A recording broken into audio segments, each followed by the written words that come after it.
Okay students, இப்போ என்ன அப்படின்னா எப்படி வந்து ஒரு டெஸ்ட்டை அட்டன் பண்ணலாம் சரிங்களா? அதாவது இதுக்கு முன்னாடி கிளாஸஸில் நம்ம என்ன பார்த்துருப்போம், ஒரு லெசனை எப்படி படிக்கலாம், எப்படி நோட்ஸ் எடுக்கலாம், ராக்ஸ் அண்ட் சாயில் என்னெல்லாம் இம்பார்ட்டன்ட் நம்ம பார்த்துருப்போம். இதுக்கப்புறம் வந்து அதை எப்படி ஒரு டெஸ்ட்டை அட்டன் பண்ணலாம் அப்படின்னு நம்ம பார்க்கலாம் சரிங்களா? ஃபஸ்ட்டு ஏன் சார் ஒரு டெஸ்ட்டை அட்டன் பண்ணணும், நம்ம எந்த அளவுக்கு படிச்சிருக்கோன்னு தெரிஞ்சுக்கணும். அதில் வந்து பல காமன் சென்ஸாக யூஸ் பண்ணணும். அப்படின்னா என்ன சார்னு பின்னாடி சொல்கிறேன். அதே மாதிரி இம்பார்ட்டன்ட் ஏரியாஸை நீங்கள் நோட் பண்ண வேண்டியது இருக்குது.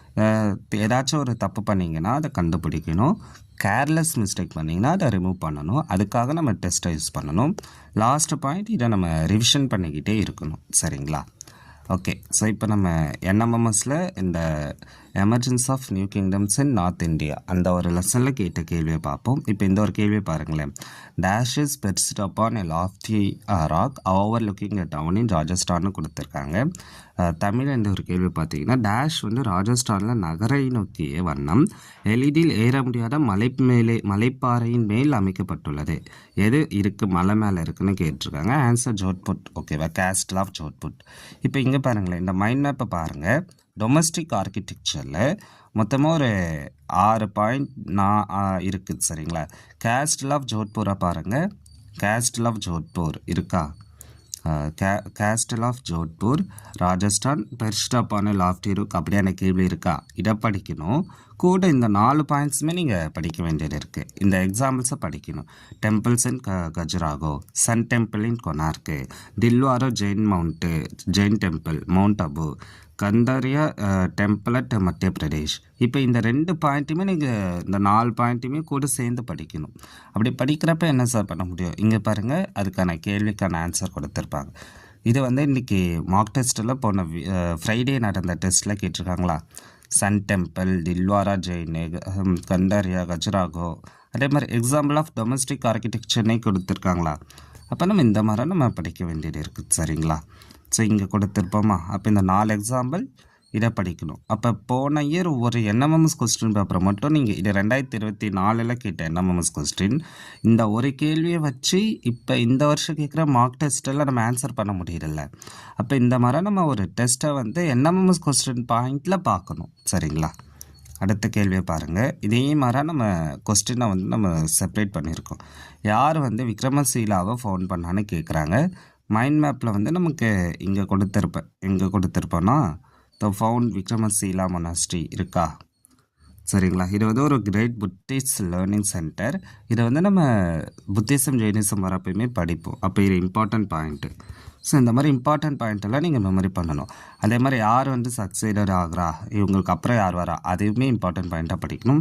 அதே மாதிரி இந்த பாயிண்ட்டை பாருங்கள், 84/3ன்னு கொடுத்துருக்கு. அப்படின்னா இது தர்மபலாங்கிறது கிரேட் பேட்டர்ன் ஆஃப் புத்திசமா அப்படின்னு இதுக்கு அப்புறம் வர போகிற கேள்வியில் கேட்டிருப்பாங்க. அப்போ இந்த ஒரு லைனை வச்சு நம்ம 3 இம்பார்ட்டன்ட் கொஸ்டின், இந்த ஒரு கொஸ்டினை வச்சு நம்ம 3 இம்பார்ட்டன்ட் கொஸ்டின்ஸை படிக்கிறோம். இந்த மாதிரி நம்ம 3 இம்பார்ட்டன்ட் பாயிண்ட்ஸை நம்ம எடுக்கணும் சரிங்களா? ஒரே ஒரு கொஸ்டினை வச்சு 3 இம்பார்ட்டன்ட் பாயிண்ட்ஸ் எடுக்கணும். ஸோ அதே மாதிரி இந்த ஒரு கேள்வியை பாருங்கள்.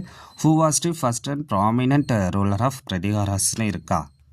இதுக்கான ஆன்சர் வந்து நாகப்பட்டா 1 நினைக்கிறேன். இங்கே பாருங்கள், first and prominent ruler of Nagabhata 1. இதை மட்டும் நீங்கள் தெரிஞ்சுக்கிட்டீங்கன்னா, இப்போ நேற்று நடந்த கேள்வி பாருங்கள், அதே கேள்வி, அதாவது கொஸ்டினை மாற்றலை. அதே மாதிரி இந்த 147 கேள்வி பாருங்கள், ரெண்டுமே 1. ஆப்ஷனை கூட பாருங்கள், எல்லாமே 1. மிகிரி போஜா, நாகப்பட்டா 2, ராம்போஹட்ரா, இதை மட்டும் 4ஆக மாற்றிருக்காங்க. நாகப்பட்டா 1, நாகப்பட்டா 1. அப்போ அவங்க என்எம்எம்எஸில் கேட்ட கேள்வியை தான் மாற்றி கேட்குறாங்க. ஏன்னா அப்படி தான் நம்ம என்எம்எம்எஸ்க்கு படிக்க வேண்டியது இருக்குது சரிங்களா? அப்போ இது எத்தனாவது கேள்வி? 3ஆவது கேள்வி. அதாவது நம்ம என்எம்எம்எஸ் மார்க் டெஸ்ட்டு, நம்ம என்எம்எம்எஸ் கொஸ்டின் பேப்பரை படித்தா மட்டுமே 3 கேள்வியை என்எம்எம்எஸில் ஆன்சர் பண்ண முடியும். ஸோ நம்ம அடுத்தது அதே மாதிரி வங்க பிரிவினை போது யார் வந்து ரக்ஷா பண்ண தொடங்கினா அப்படின்னு கேட்பாங்க. ஆன்சர் வந்து நமக்கு இங்கே யார் அது அப்படின்னா ரவீந்திரநாத் தாகூர். ஓகேவா? இதை படிக்கிறப்ப இதுக்கு மேலே இருக்கிற இந்த இந்த பிருத்விராஜோ அவர் வந்து சன்பர்டா அப்படிங்கிறது. அதே மாதிரி யார் வந்து resistance shown by the king of Kannauj பொறுத்த அளவுக்கு யசோவர்மன். இந்த பாயிண்ட்ஸுமே நீங்கள் கூட படிச்சுக்கணும் சரிங்களா? ஜெயஸ்டம்பா, அது வந்து சித்தூரில் இருக்குது சரிங்களா. அதே மாதிரி இது எதை குறிக்குது அப்படின்னா victory of Rana of Chittor over Malwa இதை வந்து குறிக்குது. அதாவது அதாவது விக்ட்ரி ஆஃப் ராணா வந்து விக்ட்ரி ஆகிருப்பாங்க எதை நோக்கி அப்படின்னா இந்த மல்வாவை போரிட்டப்ப அந்த மாதிரி வந்திருக்கும். அந்த பாயிண்ட்டை நீங்கள் மெமரி பண்ணிக்கிறீங்க சரிங்களா. இதை நீங்கள் படிக்கணும். அதே மாதிரி city founder of city of the Ajmer சரிங்களா. இங்கே பாருங்கள், இங்கே நான் கொடுத்துருப்பேன் founder of city of தோருக்கா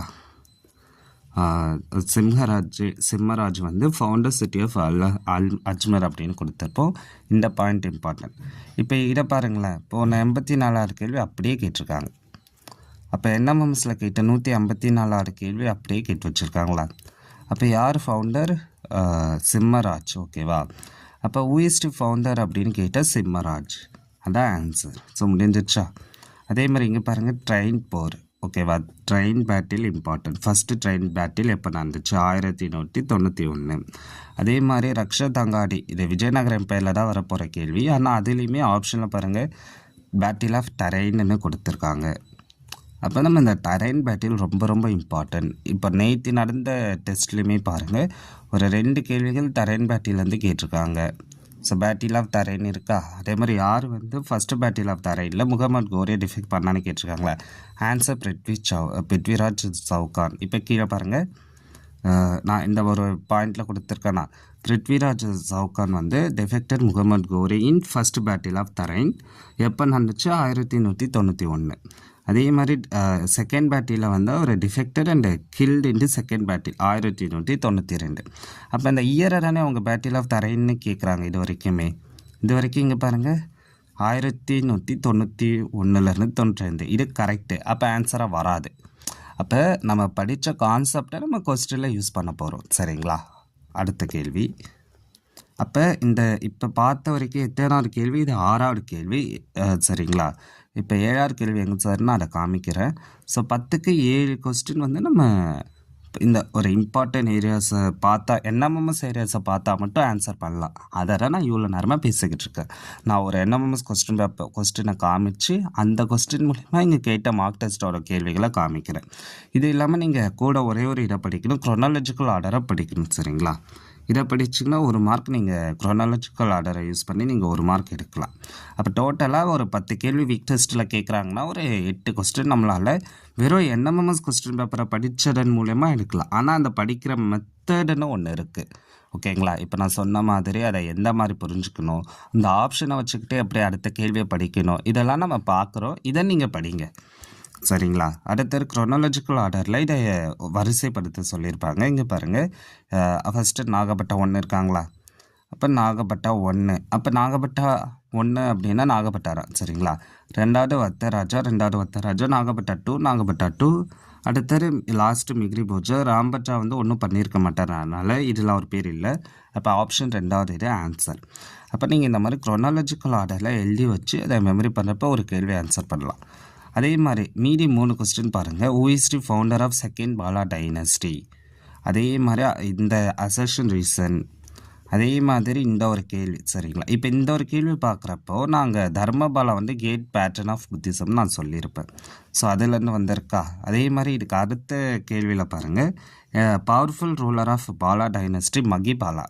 but இங்கே தேவபாலான்னு கொடுத்துருக்காங்க, most powerful ruler of the Pala dynasty. அப்போ இது தப்பு. அப்போ 4 தப்பு அப்படின்னா 4 வராது, 1 2 3 கரெக்டு. அப்போ நம்ம இது வரைக்கும் படித்த எல்லா கான்செப்டும் சேர்த்து இந்த ஒரு கேள்வியாக கேட்டிருக்காங்க சரிங்களா. அதே மாதிரி இப்போ founder of second Pala dynasty யார்? மகிபாலா 1 சரிங்களா. அப்போ இதை நம்ம படிக்க வேண்டியது இருக்குது. இது எக்ஸ்ட்ரா நம்ம படிக்கலாம், இல்லை நீங்கள் ஆல்ரெடி படிச்சிருப்பீங்க.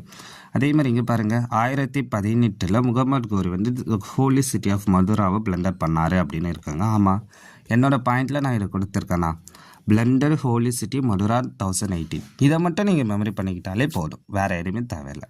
அதே மாதிரி நெக்ஸ்ட்டு என்ன நீங்கள் படிக்கணும் அப்படின்னா, முகமது கோரி வந்து எக்ஸ்டெண்ட் எம்பையர் கான்கரிங் இந்தியா ஆமாம் அப்படின்னு நம்ம முடிவு பண்ணிக்கிட்டு இதை நம்ம எடுத்து வச்சிடலாம். அதே மாதிரி இங்கே பாருங்கள், இதெல்லாம் வந்து இதை கேட்ட மற்ற கேள்விகள் சரிங்களா. இப்போ இந்த மற்ற கேள்விகளுக்கு நீங்கள் ஆன்சர் பண்ணணுமானா இப்போதைக்கு தேவையில்லை. ஏன்னா இப்போ நான் சொன்ன மாதிரி நீங்கள் என்எம்எம்ஸ்க்கு போன இயர் என்எம்எம்ஸில் இந்த ஒரு லெசன்லேருந்து கேள்வி வரல, அதுக்கு முன்னாடி இயராக கேட்டிருந்தாங்க. அப்படிங்கிறப்ப இப்போ நான் சொன்ன மாதிரி நீங்கள் படித்தாலே ஓரளவுக்கு இந்த லெசனை கம்ப்ளீட் பண்ணிடலாம். இப்போ சொன்ன வரைக்கும் எல்லா கான்செப்டும் வந்திருக்குமா? அப்போ நீங்கள் இதை கம்ப்ளீட் பண்ணிவிட்டு நீங்கள் டெஸ்ட்டை எழுத எதெல்லாம் இம்பார்ட்டண்டாக கேட்குறாங்களோ அந்த ஏரியாஸை ஐடென்டிஃபை பண்ணி அதை மெமரி பண்ணிடுங்க. ஓகேவா? இப்போ நான் சொன்ன மாதிரி என்னென்ன ஏரியாஸ்லாம் இம்பார்ட்டண்ட்டாக நீங்கள் படிக்கிறாங்க அப்படின்னு நீங்கள் பார்த்தீங்கன்னா கேட்குறாங்க அப்படின்னு நீங்கள் பார்த்தீங்கன்னா ஃபஸ்ட் ஏரியா வந்து பேட்டில் ஆஃப் தரைன் கேட்குறாங்க. அதுக்கப்புறம் என்ன கேட்குறாங்க அப்படின்னு நீங்கள் பார்த்தீங்க அப்படின்னா பேட்டில் ஆஃப் தரைன் 1. ரெண்டாவது வந்து பார்த்தீங்க அப்படின்னா ஒவ்வொரு அரசர்கள் வந்து அவங்க எப்படி இருந்தாங்க, ஃபஸ்ட்டு ரூலர் யார், ப்ராமினன்ட் ரூலர் யார், பவர்ஃபுல் ரூலர் யார், இவங்க வந்து என்ன பண்ணாங்க, விக்ரமசிலாவை யார் கட்டினா, அந்த மாதிரி கேட்குறாங்க. அப்போ நம்ம இங்கே படிக்கிறப்ப என்ன புரிஞ்சுக்கணும்னா என்எம்எம்எஸ் எக்ஸாமுக்காக இந்த மாடல் டெஸ்ட்டு உங்கள் ஸ்கூல் புக்கெல்லாம் படிக்கிறீங்களான்னு ஒரு கேள்வி கேட்டுக்கோங்க. ரொம்ப இன்டீரியரெல்லாம் போய் படிக்க வேணாம், சரிங்களா? ஏன் சார் இன்டீரியரெலாம் படிக்க வேணான்னா இப்போ நம்ம பார்த்த வரைக்கும் ரொம்ப இன்டீரியரெலாம் கேள்வி கேட்கலல்ல. ஸோ நீங்கள் அதனால் அதை ஓரளவுக்கு நீங்கள் படிங்க, ரொம்ப இன்டீரியராக போக வேணாம். அதே மாதிரி நம்மளோட ஆன்லைன் கிளாஸாக இருக்கட்டும், நம்மளோட இந்த யூடியூப் கிளாஸஸாக இருக்கட்டும், நம்ம என்எம்எம்எஸ்க்காக எப்படி மாடல் டெஸ்ட்டை பயன்படுத்தலாம் அப்படின்னு நம்ம பார்க்குறோம், சரிங்களா? கூட இந்த ரிவிஷன் எப்படி பண்ணணும், அதே மாதிரி காமன் சென்ஸை எப்படி யூஸ் பண்ணணும், ஓஎம்ஆரை எப்படி ப்ராக்டிஸ் பண்ணணும், எதெல்லாம் இம்பார்ட்டன்ட் ஏரியாஸ்ன்னு நான் சொல்கிறேன். அதே மாதிரி டைமை எப்படி மேனேஜ் பண்ணலாம், எக்ஸாம் டேவை எப்படி இமேஜின் பண்ணணும்னு நம்ம அடுத்தடுத்த வீடியோஸில் பார்க்கலாம். அதே மாதிரி இங்கே நான் மேலே இந்த ஒரு கேள்விகளை நீங்கள் பார்த்தீங்கன்னா நான் மேலே ஒவ்வொரு கேள்வி போட்டிருப்பேன். இது எல்லாமே என்ன சார் அப்படின்னா மொத்தம் ஒரு 10 கேள்விகள் மார்க் டெஸ்ட்டில் கேட்குறாங்கன்னா இதுக்கு முன்னாடி என்எம்எம்எஸ் கேள்வியை வச்சு நம்மளால் ஆன்சர் பண்ண முடிஞ்சதில்லை. ஸோ இப்போ இதை பாருங்களேன், இது வந்து ஒரு என்எம்எம்எஸ் கொஸ்டின், இதே என்எம்எம்எஸ் கொஸ்டின் மார்க் டெஸ்ட்டில் ஒரு 86 கேள்வியாக வந்திருக்கு. அப்படிங்கிறப்ப நம்ம இதை கன்ஃபார்மாக பயன்படுத்தலாம், சரிங்களா? அப்போ நம்ம இந்த மாதிரி ஒரு மெத்தடில் நம்ம இப்போதைக்கு என்எம்எம்எஸ்ஸை படிக்க ஆரம்பிக்கலாம். நீங்கள் டவுட் இருந்தால் கேளுங்க, சரிங்களா? ஸோ நம்மளோட மெத்தட் இதான், சரிங்களா? அப்போ என்எம்எம்எஸ் கொஸ்டின் பேப்பரை வச்சு அந்த கேள்விகளுக்கான ஆன்சரை மெமரி பண்ணிவிட்டு அது கூட இருக்க மற்ற ஆன்சர்ஸுமே நீங்கள் மெமரி பண்ணிவிட்டு அதுக்கப்புறமா நீங்கள் என்ன பண்ணணும், அந்த ஆன்சர்ஸை ப்ராக்டிஸ் பண்ணிக்கிட்டே வரணும், சரிங்களா? எப்படி ப்ராக்டிஸ் பண்ணணும்னா இந்த மைண்ட் மேப்பை யூஸ் பண்ணி மீதி இருக்கிற பாயிண்ட்ஸை மெமரி பண்ணணும். இப்போ ஜோத்பூர் கேஸ்டில் ஆஃப் ஜோத்பூரை 24 கேட்டாங்க, ஆனால் நம்ம எக்ஸ்ட்ரா அந்த எக்ஸாம்பிள்ஸை மெமரி பண்ணலையா?